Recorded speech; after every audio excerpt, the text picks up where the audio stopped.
인생을 살아가는 사람들이 가장 원하는 것 중에 하나는 기회일 것입니다. 세상 사람들은 성공할 기회, 깨어진 관계를 회복할 기회, 자신의 인생의 방향을 판도를 완전히 바꾸어 놓을 그 타이밍을 기대하면서 살아갑니다. 미국에서는 지금은 종료되었지만 약 20년간 매년 아주 특이한 경매가 1년에 한 차례씩 진행되어졌습니다. 전 세계 투자자들이 투자의 신, 오마의 현인이라고 부르는 워렌 버핏과 식사를 함께하는 그 기회를 얻기 위한 경매가 매년 진행되어졌습니다. 이것이 2022년 6월에 공식적으로 종료가 되어졌습니다.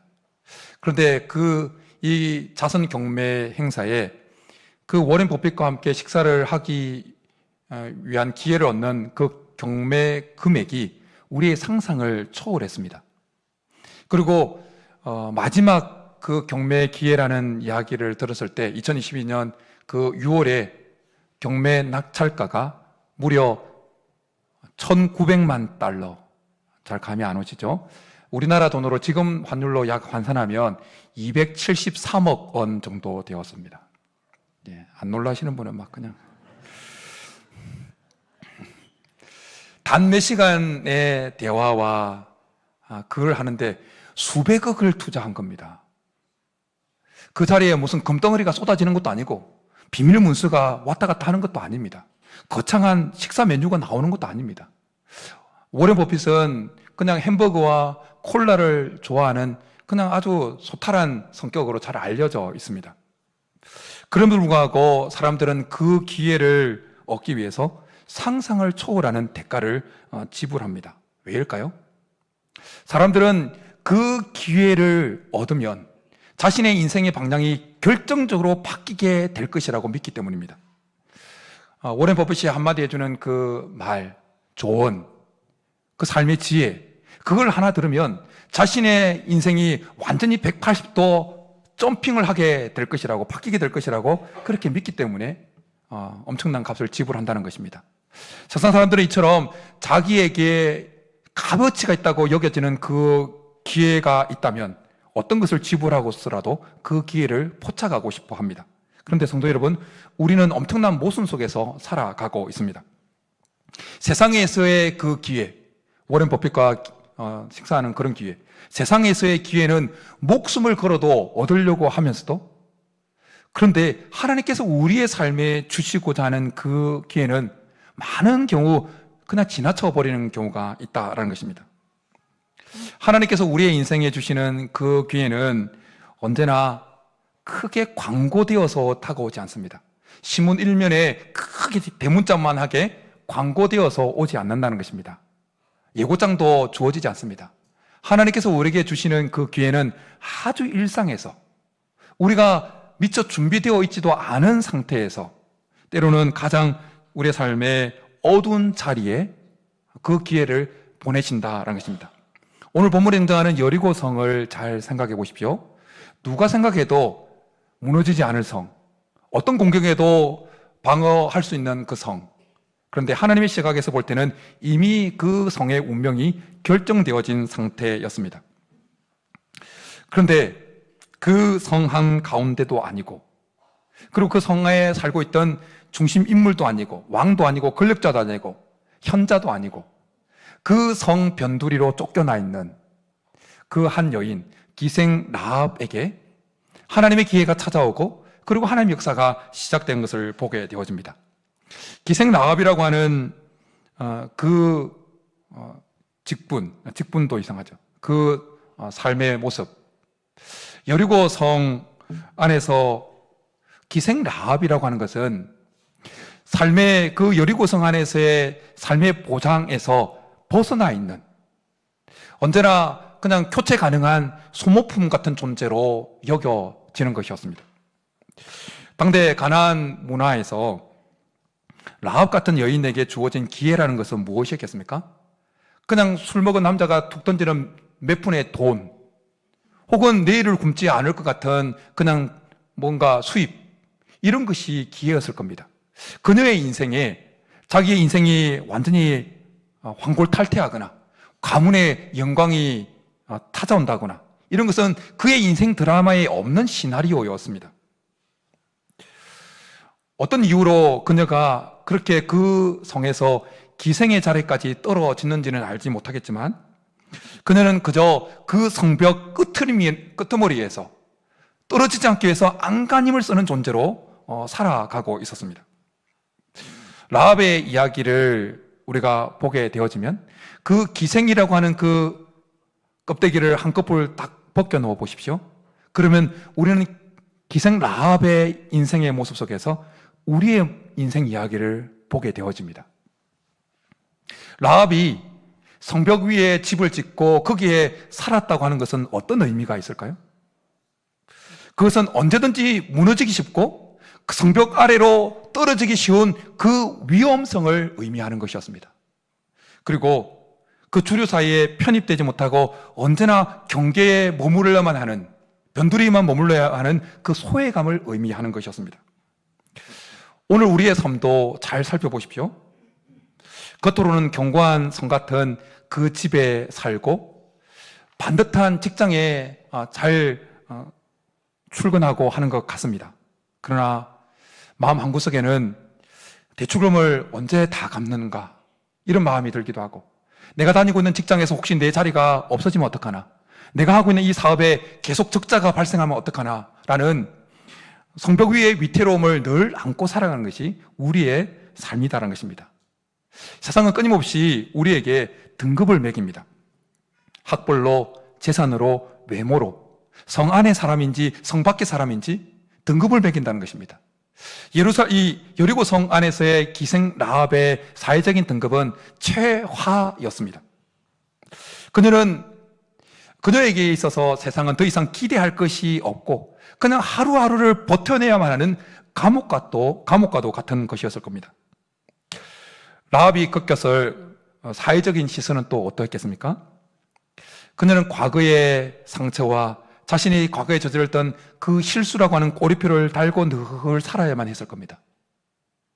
여자 중에, 이 세상에 태어난 여자 중에 어느 누가 자기가 자라서 기생이 되겠다고 그 기생을 목표로 삼고 성장하는 여인이 어디 있겠습니까? 라합도 태어나서 부모 아래에서 젊음을 꿈꾸고 미래를 꿈꾸면서 아름다운 미래를 상상했을 겁니다. 그러나 어떤 이유에서인지 모르겠지만 그는 결국 삶이 밀려서 기생의 자리까지 떨어지게 되어진 것입니다. 그가 원해서 기생의 자리까지 떨어지지는 않았을 겁니다. 그가 기생의 자리로 떨어졌을 때 그의 가족들은, 그리고 그의 형제들은 그녀를 외면했을 겁니다. 이 세상 어느 누구가 자기 자녀가 기생으로 되었는데, 자기 누나가, 자기 여동생이 기생이 되었는데 환영하고 박수칠 가족이 어디 있겠습니까? 그러니까 그 밀려난 그 성벽 위에서 집을 짓고 그 집이라는 것이 얼마나 초라했겠습니까? 번듯하지는 못했고, 그 틈바구니에서 떨어지지 않기 위해서 안간힘을 쓰면서 살아가고 있는 그 기생 라합. 근데 그 기생 라합의 모습은 우리의 모습과 너무 닮아 있다는 것입니다. 우리 중에도 이런 분이 있지 않습니까? 남에게 말하지 못하지만 과거에 내가 경험했던 그 실패, 내가 원해서 당한 실패가 아니라 주위의 여러 가지 환경이 나에게 실패를 주어서 그 실패를 회복할 수 없는 환경에 놓여져 버려서 그 실패 때문에 늘 힘들어하고 스스로 용서하지 못하는 죄책감에 또 가족의 아픔으로 힘들어하는 분들이 있을 수 있다는 것입니다. 기생 라합과 같은 상황에 내몰리게 되어지면 사람들은 기회와 관련해서 이런 생각을 하게 되어집니다. 내 인생에 무슨 또 다른 기회가 있단 말인가? 이 처지에, 지금 내가 처해 있는 이 상황 가운데 내 삶을 새롭게 할 만한 기회가 찾아오겠어? 이렇게 생각한다는 것입니다. 그러나 여호수아 2장은 우리에게 이렇게 묻고 있습니다. 혹시 기회가 없는 것이 아니라 기회를 기회로 인지하지 못하고 있는 것은 아닌가? 하나님께서 우리에게 주신 그 기회를 얼마나 우리는 진지하게 그렇게 캐치하려고, 파괴내려고 하고 있는가? 여리고 성에는 수많은 사람들이 있었습니다. 왕도 있었고, 권력자도 있었고, 그리고 돈 많은 사람들도 있을 거고 또 많이 배운 사람도 있었을 겁니다. 그러나 하나님의 기회를 붙잡은 사람은 그들 중에는 아무도 없었습니다. 성벽 위 가장 낮은 자리, 사람들의 시선에서 벗어난 자리, 가족들에게도 왕따를 당하고 밀려났던 그 기생 라합이 하나님께서 그 성에 보내신 기회를 붙잡게 되어집니다. 워렌 버펫과 함께 식사를 하기 위해서 엄청난 대가를 지불해야 했던 것처럼 기생 라합은 그녀에게 다가온 하나님의 기회를 선택하기 위해서 대가를 지불해야 되는 순간을 맞이하게 되어집니다. 라합에게 그날 밤은 여느 때와 다를 바 없는 하루를 고단하게 살고 이제 무거운 몸을 그냥 누이는 그 밤이었을 가능성이 많습니다. 어둠이 짙게 깔린 그 성벽 위에 그녀의 집 문을 아주 조용하지만 간절하게 두드리는 노크 소리가 있습니다. 이것은 유흥을 위해서 불러내는 노크 소리도 아니었고 왕과 권력자들이 그녀를 호출하는 노크 소리도 아니었습니다. 추적하는 자에게 쫓기는 이방 두 명의 정탐꾼이 간절하지만 그러나 조용하게 두드리는 구원의 노크 소리였습니다. 여호수아 2장 1절은 이렇게 기록합니다. 그들이 가서 라합이라 하는 기생의 집에 들어가서 유숙하더니. 우리는 오늘 2장에서 아주 중요한 영적 진리를 발견하게 되어집니다. 그것은 뭐냐면 기생 라합이 맞이했던 하나님께서 주시는 그 기회는 엄청난 행사장에서, 화려한 왕궁에서, 거룩한 성전에서 다가온 것이 아니었다는 것입니다. 그녀에게 다가왔던 그 하나님께서 주신 그 기회는 그녀의 아주 일상 속에서, 아니 어쩌면 가장 위험한 어두운 밤에 불청객의 모습으로 다가왔다는 것입니다. 하나님께서 주시는 기회는 결코 백화점에 쇼윈도에 진열되어진 그 상품처럼 우리를 기다려주지 않습니다. 오히려 하나님께서 오늘 본문에 등장하는 정탐꾼들처럼 우리가 전혀 예상하지 못한 그 순간에 때로는 감당하기 힘든 긴장감과 위협과 함께 낯선 손님으로 하나님은 우리에게 기회를 보내신다는 것입니다. 라합에게 있어서 노크 소리는 민족의 반역자로 몰릴 수 있는 그 위협이 담겨있는 노크 소리였습니다. 그러나 그녀는 그 낯선 노크 소리에서 하나님께서 그에게 다가오심을, 하나님께서 그에게 기회를 주고 있음을 직감하게 되어진 것입니다. 우리는 흔히 하나님 제 삶이 좀 정리되면, 안정되면 제가 헌신하겠습니다, 제가 기회를 포착하겠습니다 라고 그렇게 생각을 하게 되어집니다. 그러나 하나님은 때때로 우리가 가장 준비가 되어 있지 않은 그 상태, 아직 우리가 전혀 기대하지 않은 그 상태에 우리에게 위험을 동반한 채 우리에게 기회라는 선물을 가지고 우리의 인생에 노크를 하신다는 것입니다. 에스더서를 보게 되어지면 에스더가 왕후가 되어집니다. 그런데 그 전체 이스라엘 유다인이 몰살을 당할 위기에 직면하게 되어집니다. 그 순간에 에스더는 자기의 생명을 걸어야 하는 그 위기를 가지고 민족을 구원해 낼 수 있는 도구로 쓰임받을 기회를 맞이하게 되어집니다.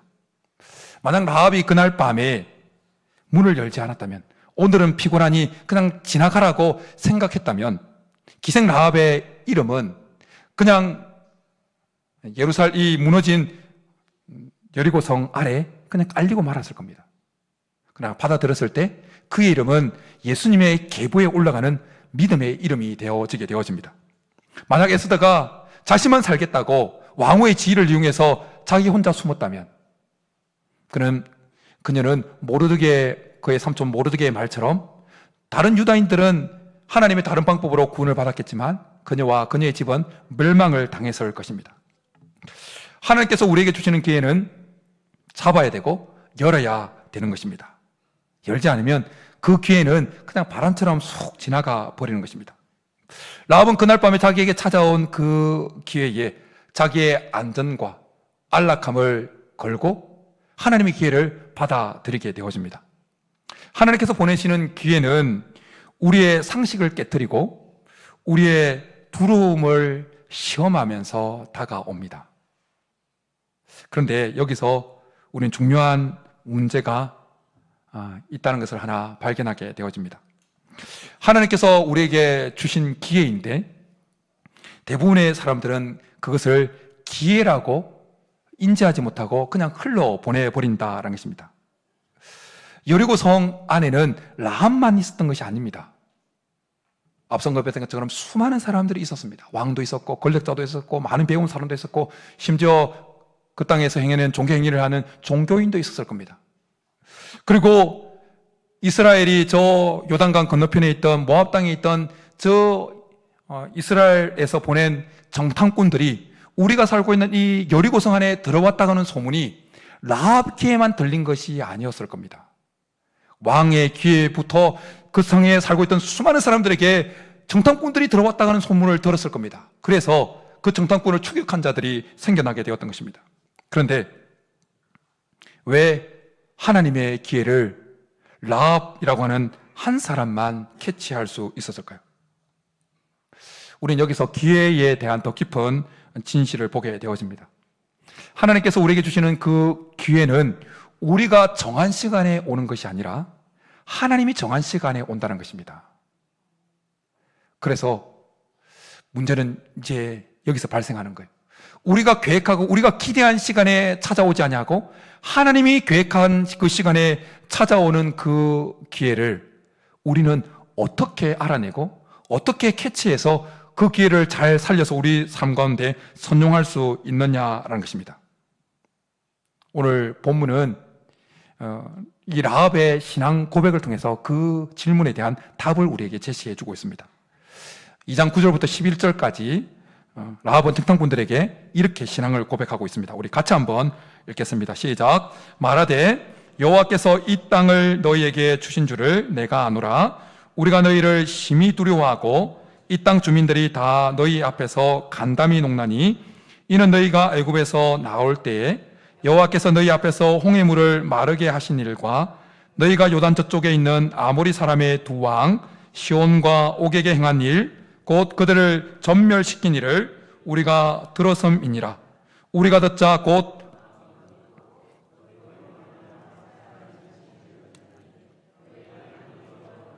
위로는 아래로는 땅에서도 하나님이시니라. 아멘.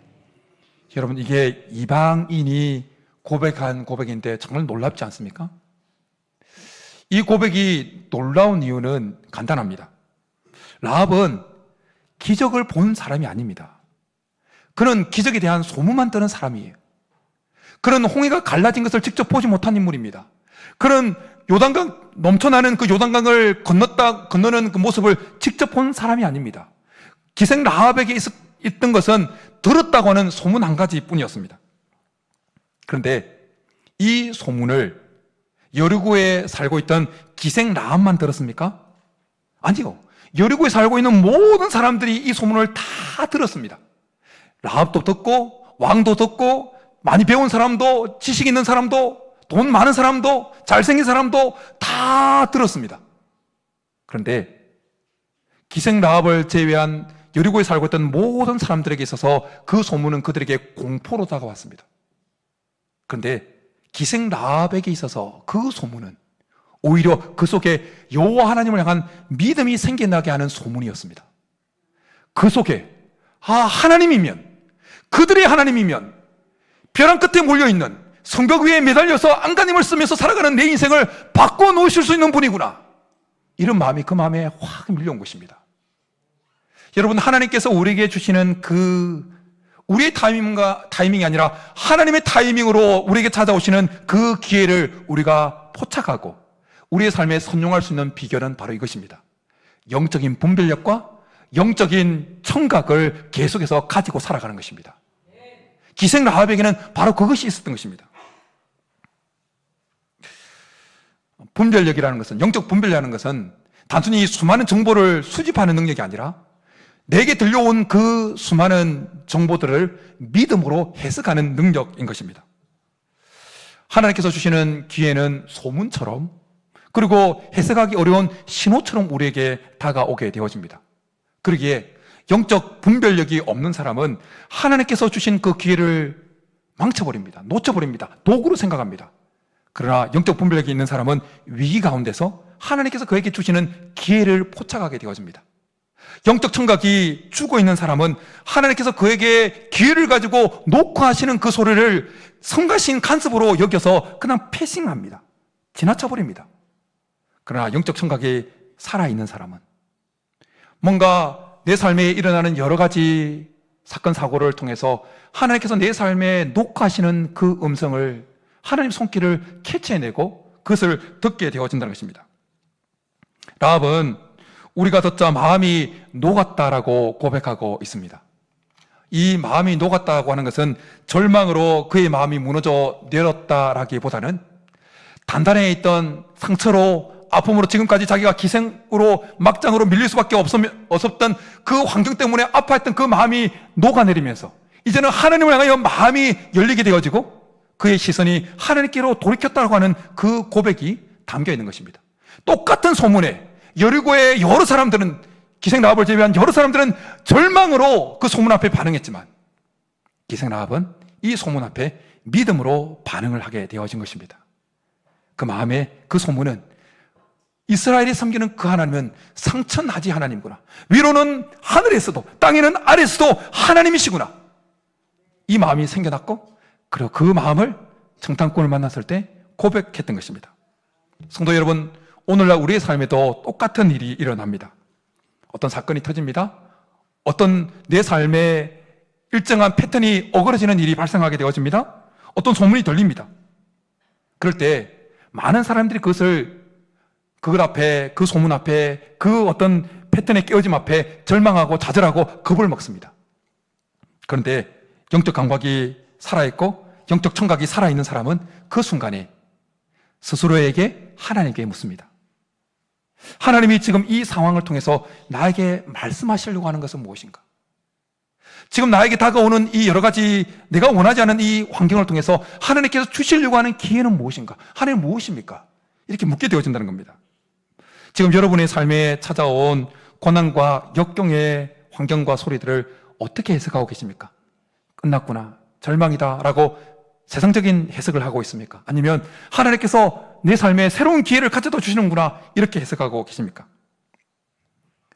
성도 여러분, 라합처럼 보지 못했지만 소문만으로 하나님의 일하심, 하나님의 기회인 줄 알고 그 기회를 포착하고 놀라운 하나님의 은혜와 회복을 경험했던 사람들의 이야기가 성경 곳곳에 기록되어져 있습니다.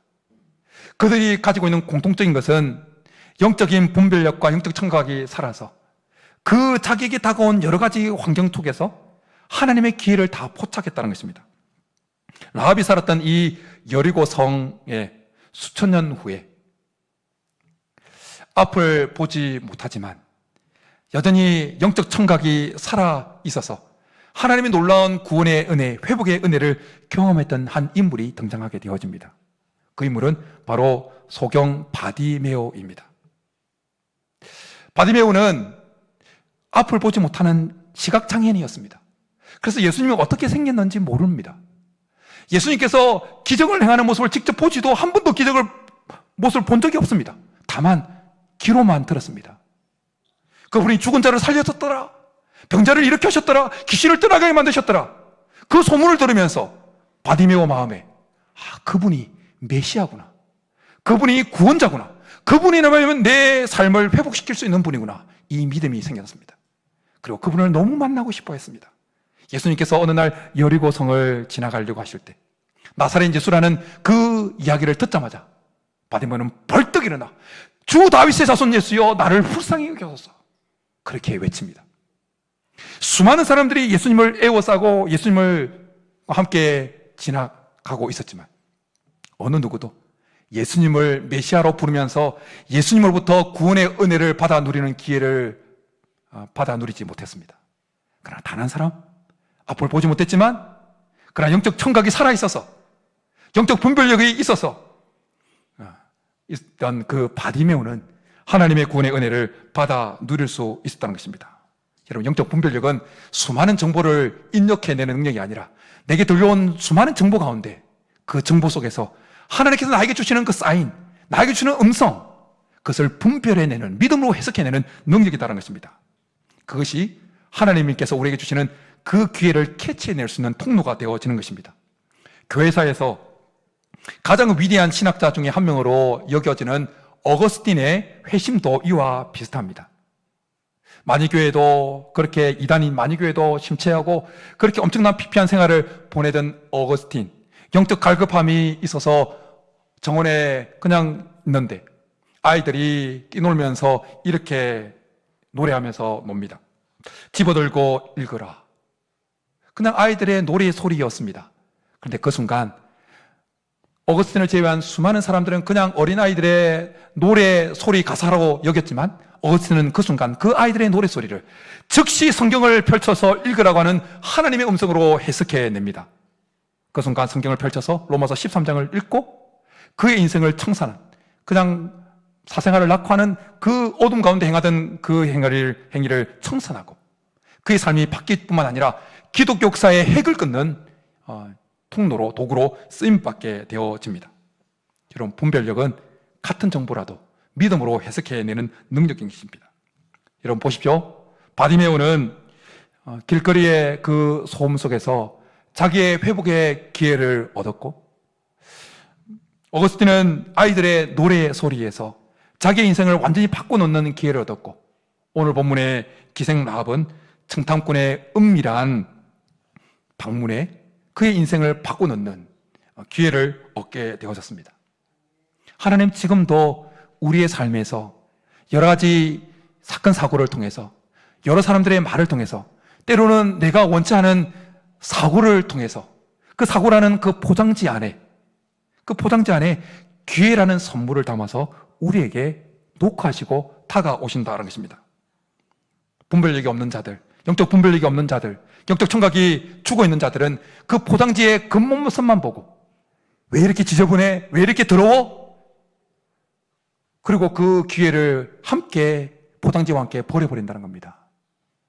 그러나 영적 분별력이 살아있는 사람, 영적 청각이 살아있는 사람은 그 포장지를 보는 것이 아니라 포장지 안에 있는 하나님께 주시는 기회를 보고 포장지를 열어서 하나님 기회를 자기 것으로 받아들이고 인생이 회복되어지고 삶이 회복되어지고 영혼이 다시 살아나는 것을 경험하게 되어진다는 것입니다. 여러분, 우리에게 다가오는 여러 가지 것들을 우연으로 해석하면 그냥 우연으로 흘러가 버려요. 그러나 하나님께서 우리에게 다가오게 하시는 것들을 하나님의 섭리로 해석하게 되어지면 그때부터 새로운 하나님의 역사가 일어나게 될 줄 믿습니다. 저는 오늘 시간에 하나님께서 우리의 영적인 분별을, 영적인 청각을 회복시켜 주셔서 하나님께 주시는 그 기회를 잘 캐치하고 선용하게 될 수 있기를 간절히 축복합니다. 여러분, 그렇다면 이제 이 기회를 알아본 자들은 마지막으로 어떤 믿음의 결단을 하면서 나아가야 할까요? 그냥 단순히 하나님의 기회가 왔구나 그렇게 아는 것으로 만족하면 될까요? 오늘 본문의 기생 라합은 단순히 하나님께서 나에게 기회를 주셨구나 라는 것에 멈추지 아니하고 자신의 생사 여부를 완전히 바꿔 놓을 수 있는 생명줄을 내놓으라고 그렇게 요구합니다. 그 유명한 붉은 줄 사건입니다. 바디메오가 예수님의 소문을 듣자마자 그의 겉옷을 벗고 예수님에게 달려갔듯이 어거스틴이 그 아이들의 이야기 속에서 하나님의 음성을 듣고 벌떡 일어나서 성경을 펼쳤던 것처럼 이제 기회를 포착한 라합은 이제 알았다고 하는 그 단계를 넘어서서 엄청난 기회를 자신의 운명으로 확정짓는 그 구체적인 행동에 나섭니다. 본문 12절과 13절에 라합은 청탐꾼들에게 이렇게 요구합니다. 우리 12절과 13절 같이 읽겠습니다. 시작. 그러므로 이제 청하노니 내가 너희를 여호와로 내게 맹세하고 그리고 나의 부모와 나의 형제와 그들에게 속한 모든 사람을 아멘. 라합은 자신에게 찾아온 그 하나님께서 주신 그 기회를 알아내고는 그 기회를 자신만 사는데 그렇게 한정시키지 않습니다. 그녀는 그 기회를 가족들에게까지 살려서 그 가족들에게 복음의 기회로 확장시킨 것을 보게 되어집니다. 그 가족은 어떤 가족이었을 가능성이 있다고요? 자기가 기생으로 전락했을 때 너는 이제 내 가족 아니야. 너는 내 딸이 아니야. 누나는 내 누나가 아니야. 너는 이제 내 여동생이 아니야. 그렇게 매몰차게 그를 더 벼랑 끝으로 몰아내었을 가능성이 있는 가족이었다는 것입니다. 그럼에도 불구하고 그녀는 그녀에게 찾아온 하나님의 구원의 기회를 자기 혼자만 누리지 아니하고 그 가족에게까지 확장시키는 것을 보게 되어집니다. 그래서 정탐꾼들에게 그녀는 엄청난 것을 요구하고 정탐꾼들은 그녀에게 하나의 약속을 남깁니다. 바로 그녀가 탈출시킨 그 통로의 줄에 붉은 줄을 매달라고 하는 것이었습니다.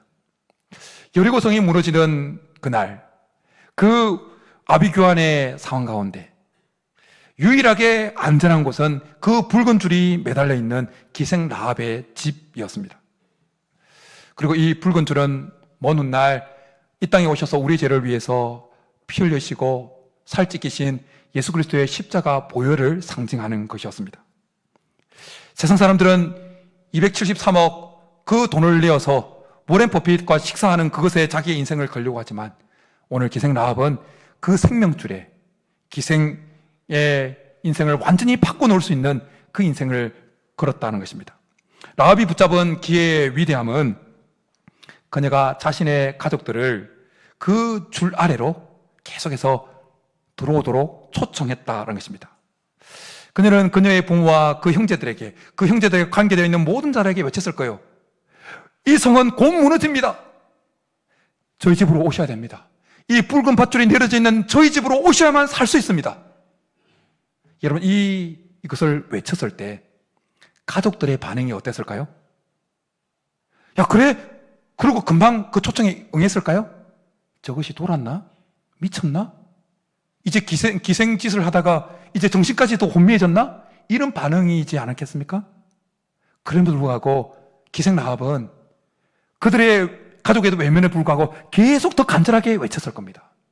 이것이 바로 복음 전파의 진정한 하나님으로부터 기회를 받은 자의 복음 전파의 모습이다라는 것입니다. 내가 먼저 받은 그 은혜의 기회를 이제는 살려서 내 곁에 있는 사랑하는 자들에게 하나님을 증거하고 복음이 흘러가도록 하는 것, 그것이 하나님께서 우리에게 기회를 주시는 궁극적인 방향이고 목적이라는 것입니다. 기억하십시오. 붉은 줄이 매달릴 수 있는 기회는 예루살렘, 이 여리고 성벽이 아직 무너지지 않은 때입니다. 사랑하는 가족들에게 복음을 전할 수 있는 기회는 정해져 있습니다. 하나님께서 우리에게 이미 구원의 은혜를 베풀어 주셨다면 우리는 전해야 되는 것입니다. 지나고 나면 그냥 사라져버리는 것입니다. 지난 금요일 저녁에 아내가 우리 성도님들하고 이제 계속 이제 식사 미팅 때문에 연락을 취하면서 한 집사님으로부터 집사님의 어머니가 91세로 많이 연로하신데 음식을 거의 이제 못 드신다라는 이야기를 하셨다고 들었습니다. 근데 더 안타까운 것은 그 어머니께서 아직 예수님을 영접하지 못하고 있고, 그래서 목사님을 초청해서 영접할 수 있는 기회를 가졌으면 좋겠다라는 그 이야기를 하셨다고 들었어요. 그래서 금요 성령 집회 마치고 그 집사님에게 전화를 드렸어요. 그리고 약속을 잡고 어제 그 집사님은 또 목사가 토요일 바쁘다는 거 알기 때문에 거꾸로 뭐 토요일 말고 또 다음 주 좀 뭐 이야기를 했지만, 그런데 마음에 빨리 가야겠다는 생각이 들었어요. 빨리. 그래서 조금 거리가 있었지만 토요일에 가서 이제 복음을 전했어요. 그 어머니가 이랬어요. 까만 옷 입은 놈들이 자꾸 온다고. 까만 옷, 예. 오잖아요. 까만 놈들이 지옥 데리고 가려고. 제가 그걸 매개 삼아서 천국과 지옥을 이야기하고 예수 그리스도를 전했습니다. 그리고 91세니까 힘이 없어요. 며칠간 밥을 또 못 드셨으니까. 힘을 짜내서 영접기도를 따라가는 거예요. 영접기도를. 그리고 제가 기도 드릴 때 그냥 쏙 잠들으셨어요. 그 집사님은 그 어머니의 성벽이 무너져 내리기 전에 그 어머니에게 그 붉은 줄 아래로 들어오도록 그 어머니를 목사를 불러서 초청한 것입니다. 말씀을 읽겠습니다. 하나님께서 우리에게 주시는 기회는 멀리 있지 않습니다. 하나님께서 주시는 기회는 화려한 모습으로도 오지 않습니다. 아주 평범한 가운데, 때로는 위기를 동반한 채 그 노크 소리와 함께 우리에게 찾아옵니다. 라합은 세상 소문 속에서도 하나님의 음성과 하나님의 기회를 분별해낼 수 있는 영적인 분별력과 영적인 청각이 살아있었습니다. 그리고 찾아왔을 때 곧장 예수 그리스도의 십자가 보혈을 상징하는 그 붉은 줄을 붙잡고 그 붉은 줄 아래로 그의 사랑하는 가족들, 자기에게 혹 상처를 주었을 법한 그 가족들까지도 다 안으로 들어오게 만듭니다. 결국 구원의 은혜를 경험하게 되어지고 그의 이름, 기생이라고 하는 딱지가 붙어있는 그의 인생의 이름이 이제는 예수 그리스도의 계보에 올라가는 믿음의 여인으로 이름 붙여지게 되어졌습니다. 성도 여러분, 지금 우리의 삶에 들려오는 소리의 귀를 한번 잘 기울여 보십시오. 특별히 어려운 가운데 있는 분들이라면 영적인 귀를 열어서 들어보려고 하십시오. 하나님께서 우리에게 분명하게 사인을 주시고 우리에게 기회를 주시고자 다가오고 있습니다. 지금은 은혜 받을 만한 때요, 지금은 구원의 날이로다 라는 이 하나님의 음성을 듣고 영적 분별력과 영적 청각을 가지고 하나님께 주시는 그 기회를 받아들이고, 그래서 그 기회로 우리가 살 뿐만 아니라 그 기회를 잘 선용해서 아직까지 예수 그리스도를 알지 못하는 그들에게 복음을 지혜서 해서 그들의 영혼도 구원받고 그들도 함께 살아나는 은혜가 우리를 통해서 일어나게 될 수 있기를 주님 여러분 축복합니다. 이 시간 우리 말씀 생각하면서 같이 한번 찬양하고 기도하며 나아가겠습니다.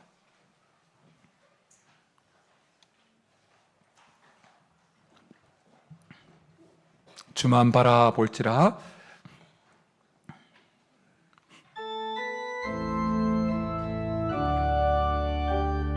하나님의 사랑을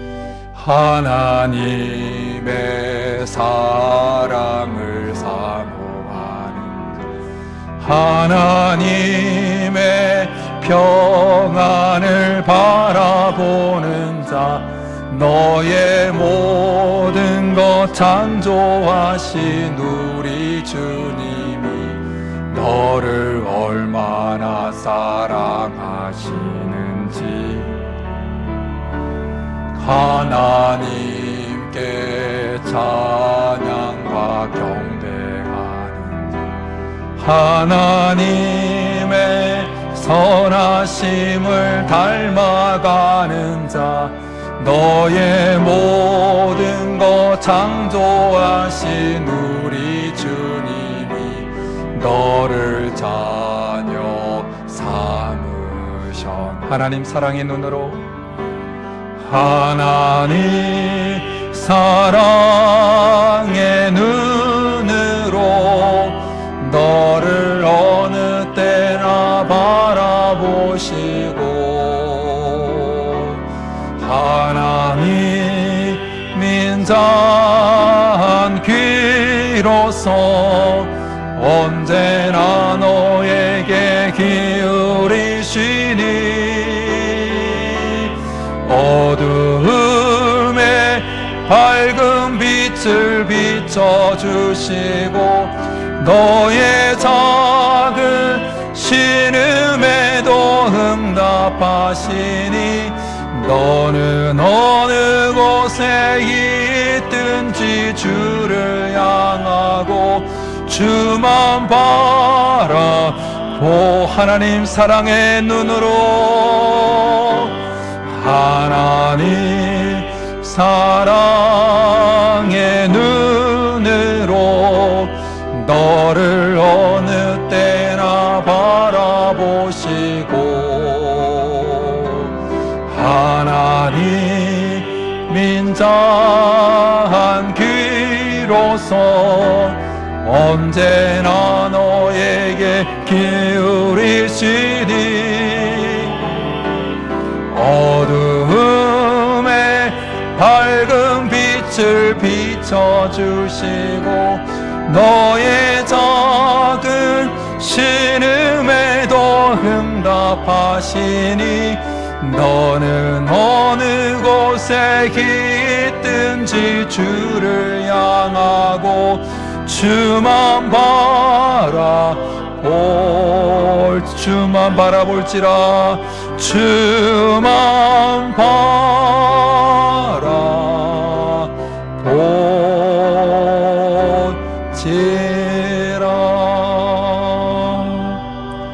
이 시간 우리 말씀 생각하면서 같이 기도하며 나가겠습니다. 하나님, 우리에게 영적 분별력이 회복되게 도와주시옵소서. 우리의 영적 청각이 살아나게 도와주시옵소서. 그래서 때때로 너무 평범한 일상 가운데 내가 기대하지도 않았고 내가 준비되지도 않았고 때로는 너무나 위급한 그 위기와 함께 위기라고 하는 그 포장지에 쌓여서 하나님께서 우리에게 기회를 제시해 주실 때 그 포장지만 보고 그 기회를 내동댕이 쳐버리고 패싱해버리는 인생이 아니라 영적 분별력을 가지고 영적 청각을 가지고 그 포장지 안에 담겨있는 하나님의 놀라운 내 삶을 변화시키고 아직까지 예수 그리스도를 알지 못하는 그들에게 복음을 증거할 수 있는 그 기회로 다가오시는 그 하나님의 기회를 받고 우리가 많은 사람들을 주께로 돌아오게 하는 통로로 쓰임받는 복된 인생, 우리의 인생이 회복되어지는 그 기회를 누리도록 역사해달라고 우리 주여 부르고 기도하며 나가겠습니다. 주여, 살아계신 하나님, 우리는 너무나 우둔하고 우리는 너무나 닫혀 있습니다. 하나님, 우리의 분별력은 너무나 우둔해져 있습니다. 하나님, 우리 가운데 영적 분별력을 회복시켜 주시옵소서. 우리의 영적 청각이 살아나게 도와 주시옵소서. 그래야 너무나 평범한 가운데 우리가 준비되지도 않고 우리가 기대하지도 않았던 우리의 타이밍이 아니라 하나님의 타이밍 때 때로는 긴장감과 낯선 불청각으로 하나님 위험을 동반한 하나님 그 상태로 하나님께서 우리에게 기회를 건네실 때 그 포장지만 보고 하나님 그냥 그 기회를 내팽개치는 것이 아니라 살아있는 영적 분별력과 살아있는 영적 청각으로 하나님께서 주신 그 기회를 하나님 위기라고 하는 그 포장지를 뜯어내고 우리에게 하나님 적용해서 우리 영혼이 회복되게 하시고 그뿐만 아니라 아직까지 예수 그리스도를 알지 못하는 그 여동에게 복음을 전하고 그 영혼들이 다시 그 주께로 돌아와서 그 영혼들도 회복되어지는 은혜가 되어지도록 우리를 통로로 구원의 통로로 우리가 쓰임받게 도와주시옵소서. 그것이 기회인 줄 알았더라면 좋았을 법한 그 많은 후회하는 시간들이 이제는 멈춰지게 하여 주시고 영적 분별력을 가지고 영적 청각을 가지고 이번 한 주도 하나님께 주신 그 기회를 잘 선용해서 내가 회복되어지고 우리 이웃이 회복되어지고 우리 가정이 회복되어지고 우리의 아직까지 불신자들이 주께로 돌아오는 역사가 있게 도와주시옵소서. 살아계신 하나님 아버지, 우리는 너무나 우둔하고 너무나 부족해서 하나님께서 우리에게 주신 회복의 기회임에도 불구하고 그것을 캐치하지 못해서 인지하지 못해서 그냥 내팽개치고 흘러보내버린 때가 얼마나 많은지요. 하나님, 이 시간에 간구합니다. 우리 가운데 영적 분별력을 회복시켜 주시옵소서. 우리 가운데 영적 청각이 살아나게 도와주시옵소서. 그래요, 너무나 일상 가운데 우리가 기대하지도 않았던 그때에 위기라고 하는 그 포장지에 쌓여서 불청객으로 우리에게 다가온다 할지라도 그 포장지 안에 담겨있는 하나님의 기회를 잘 포착해서 그것을 우리에게 잘 선용하고 그래서 우리의 영혼은 회복되어지고 우리의 삶도 회복되어질 뿐만 아니라 아직까지 예수 그리스도를 알지 못하는 그들에게까지 복음을 증거해서 그들도 살아나게 만드는 구원의 통로로 우리가 쓰임받는, 복음을 증거하는 통로로 쓰임받는 우리 모든 성도들이 되게 도와주시옵소서. 그렇게 주실 줄 믿고 감사를 드리며 예수님의 이름으로 기도드립니다. 아멘. 이 시간 다 자리에 일어나셔서 파송의 노래 찬양드리며 나가겠습니다.